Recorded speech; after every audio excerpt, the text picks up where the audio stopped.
Assalamualaikum warahmatullahi wabarakatuh. Hai semuanya, perkenalkan nama saya Dayendus Tamaeswari, mahasiswa jurusan Pendidikan Kimia Fakultas Keguruan Ilmu dan Pendidikan Universitas Sultan Ageng Tirtayasa. Nah, di sini saya akan membahas sedikit tentang konstanta kesetimbangan, pengaruh suhu terhadap tetapan kesetimbangan dan kesetimbangan. Nah, yang pertama kita akan bahas tentang reaksi reversibel. Nah, reversibel ini jika kita artikan ke bahasa Indonesia artinya adalah bolak-balik. Sehingga reaksi reversibel dapat kita artikan sebagai reaksi yang bersifat bolak-balik yang terjadi antara reaktan dan produk. Nah, reaksi ini umumnya terjadi dalam suatu wadah yang tertutup. Reaksi kesetimbangan atau reaksi dalam keadaan setimbang adalah reaksi di mana komponen zat-zat bereaksi dan zat hasil reaksi tetap ada dalam sistem. Nah, dalam keadaan setimbang ini, laju reaksi ke kanan sama dengan laju reaksi ke kirinya.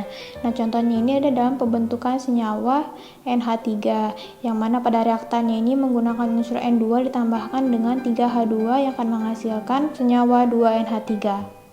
Selanjutnya akan kita bahas tentang konstanta kesetimbangan.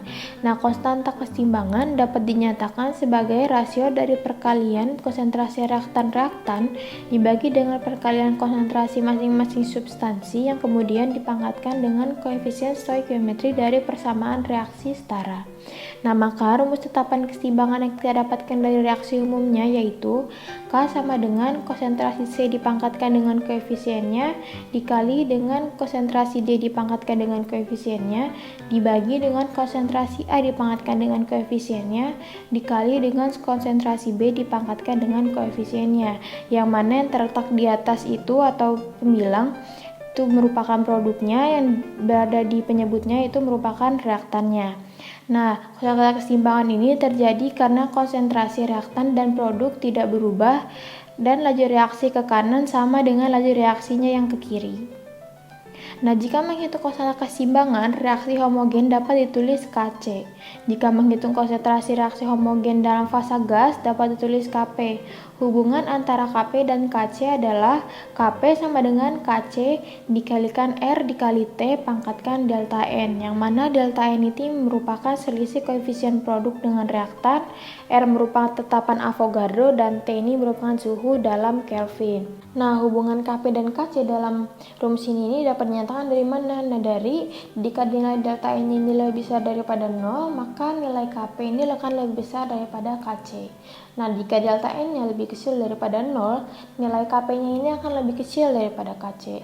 Nah, jika delta N-nya sama dengan 0, maka nilai Kp akan sama dengan nilai Kc-nya.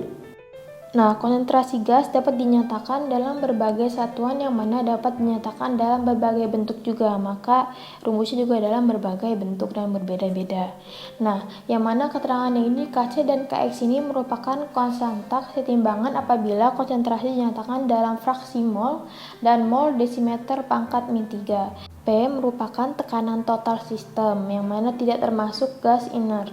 Sedangkan delta N merupakan perubahan jumlah mol yang dapat kita dapatkan dari jumlah koefisien gas kanan dikurangi dengan jumlah koefisien gas kiri.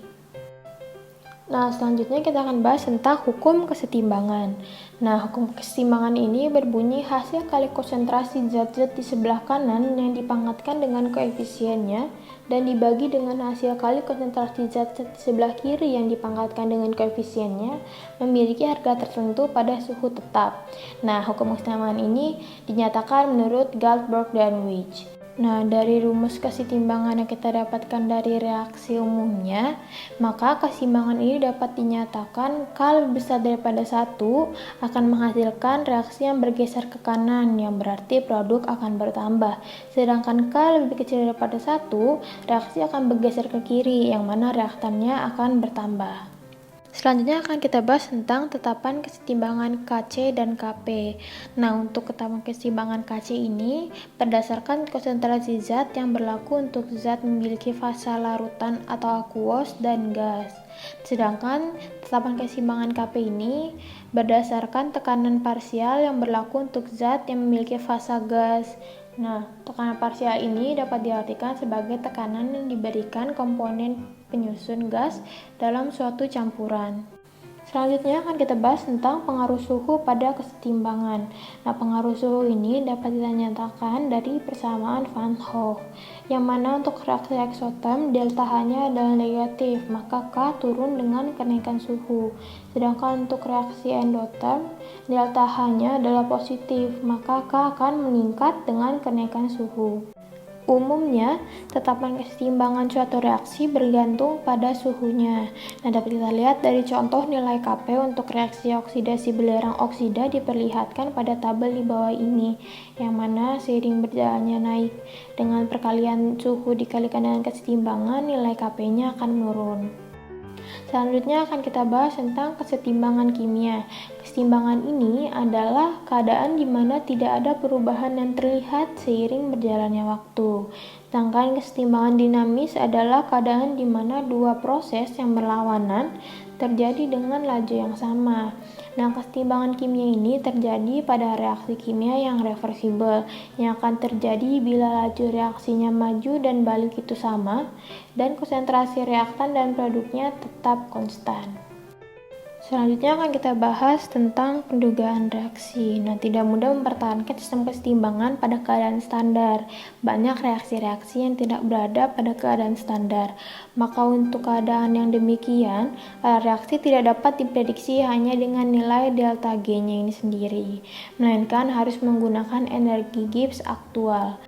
Nah, rumus yang kita dapatkan di sini, kita akan turunkan delta G pangkat O-nya ini menjadi min R dikali T dikali Ln dikali K.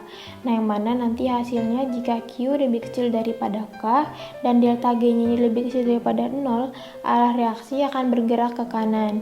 Sedangkan jika Q-nya ini lebih besar daripada K dan delta G-nya lebih besar daripada 0, arah reaksinya akan bergerak ke kiri. Nah, faktornya ini dapat kita jelaskan dari prinsip Le-Chatelier, yang mana bila satu sistem dalam kesetimbangan mendapat gangguan eksternal, maka sistem tersebut akan melakukan perubahan yang mengatasi gangguan tersebut, yang mana perubahannya ini yaitu pertama perubahan konsentrasi, kedua perubahan volume dan tekanan, dan ketiga perubahan suhu, yang mana mengubah nilai K hingga Q tidak sama dengan K. Nah, yang terakhir kita akan bahas tentang pengaruh ion senama pada kesetimbangan. Nah, konsentrasi ion senama ini sangat berpengaruh pada sifat kelarutan suatu zat, yang mana penambahan ion senama bisa mengurangi kelarutan suatu zat. Yang artinya ini semakin banyak ion senama dalam larutan, zat-zat terlarut semakin sulit untuk larut. Nah, lalu pasti akan muncul banyaknya endapan. Berdasarkan asas Le-Chatelier, kesetimbangan akan bergeser ke arah zat yang ditambahkan. Dengan demikian, penambahan ion senama akan memicu banyaknya endapan. Sekian penjelasan dari saya, kurang dan lebihnya mohon maaf. Jika ada yang salah, mohon koreksi di komentar ya teman-teman. Terima kasih. Wassalamualaikum warahmatullahi wabarakatuh. Semangat!